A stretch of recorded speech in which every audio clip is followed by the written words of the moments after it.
Kui sa ei suuda valida kahe inimese vahel, siis vali teine inimene. Oleks ma varem sulle öelnud, aga praegu ma nii sulle ei ütle. Kui sa ei suuda valida kahe inimese vahel, näiteks sul on pere ja siis kõrval tekkis armuke ja sa näiteks ei suuda valida kahe vahel, et kellega koos olla, siis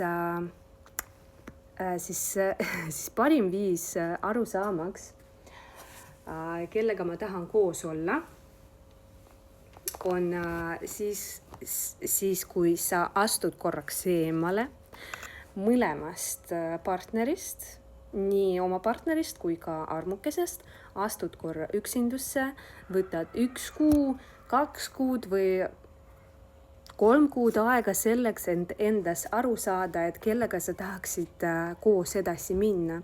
Sellepärast, et ka kahe naisega või kahe mehega antud juhul saab ka, mitte antud juhul, mis iganes, olgu sa mees või naine, et mõlemal võib juhtuda niimoodi, et pere kõrval võib tekkida armuke ja siis ongi küsimus, et kas ma jätkan mõlemaga ja püüan nii-öeldes kahel pingil istuda või ma jätkan ühega ja kui ma jätkan ühega, siis kellega ma jätkan, kas sellega, kellega ma olen pere loonud ja lapse, aga kellega on mugav, aga tundeid siin enam ei ole, või sellega, kus on kirg, armastus, tunded, armumine, mitte armastus.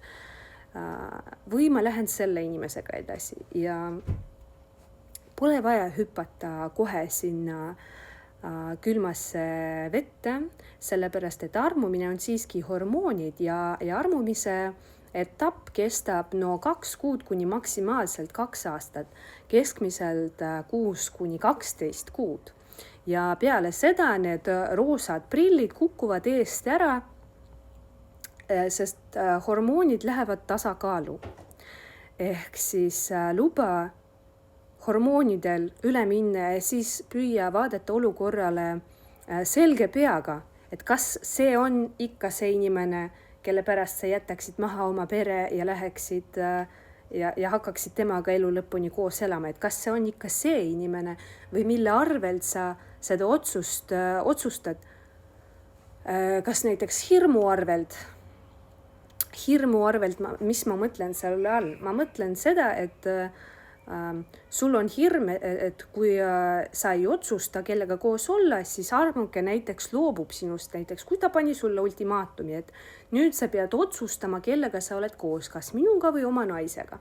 Siis kuna sul on ultimaatum, siis sa pead otsustama, et keda sa valid. Ja siis hirmust kaotada see naine, sa valid teda.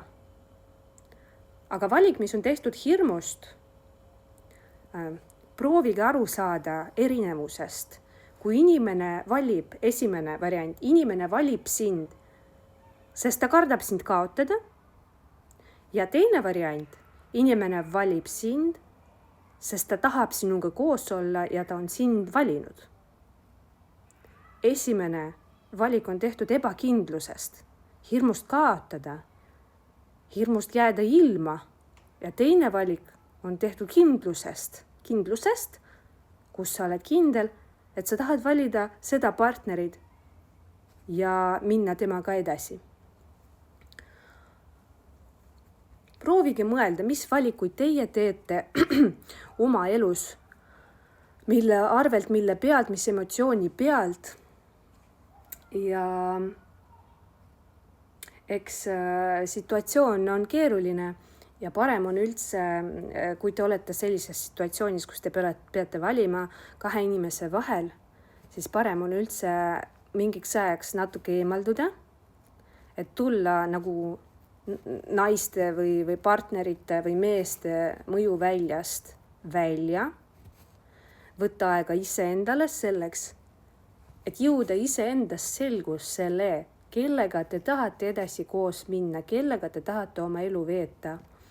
Ja selge mõistusega, ilma roosade prillideta, ilma hormoonide mõjuta. See on väga keeruline koht. mõnikord võib-olla on isegi targem loobuda mõlemast partnerist, kui valida üks. See on ka võimalus. Ja kes teab, mis on õige, aga soovitada ühte või teist, eriti tarokaartide lugeja poolt, ma ei arva, et on õige, sellepärast et niimoodi me võime mõjutada inimese valikud, mis viib teda, ma ei tea, oma saatusest eemale ja isegi kui ta, selles mõttes, kui ta läheb saatusest eemale, siis ta niikuinii elu juhib teda uuesti kas sarnase olukorra juurde või samasuguse olukorra juurde, kus ta niikuinii peab ise nagu otsustama, kus ta on jälle kahe vahel. Et kuni ta siis teeb omad nii-öeldes õiged järeldused, kus ta ei saanud siis õppetundidest aru ja nüüd lõpuks saab aru. Nii, ma juba ei mäleta, mis ma siin algusest rääkisin, aga jah, ikka kalamälu. Okei. Aga aitäh teile, et te kuulasite mind ja loodan, et sellest videost oli teile kasu. Ja kui sa kuulasid siiamaani, siis palun kirjuta oma mõtteid kommentaaridesse, sest muidu ma ei saa aru, kas see video on päriselt kasulik või see lihtsalt läheb inimestel kõrvadest mööda. Et mul on oluline aru saada, mis teemad on teie jaoks olulised, et mida ma salvestan, mida ma ei salvesta. Et mul ei oleks tunnet, et ma salvestan, teen videosid kuskile tühja ja kõik läheb kõrvadest mööda. Aitäh!